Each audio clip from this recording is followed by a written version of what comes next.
Transferring money from a Forex card to a Bank of America account is very easy to do. Today I'm going to show you how to do it.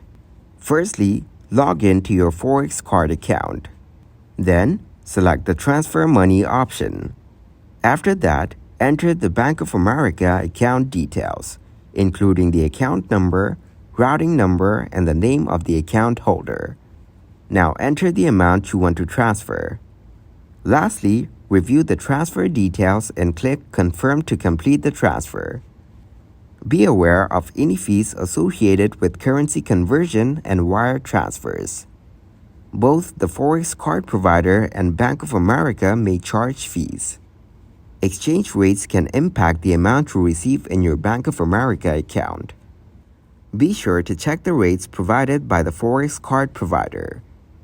Forex cards are primarily designed for spending, so direct bank transfers might not be as straightforward as using a regular bank account.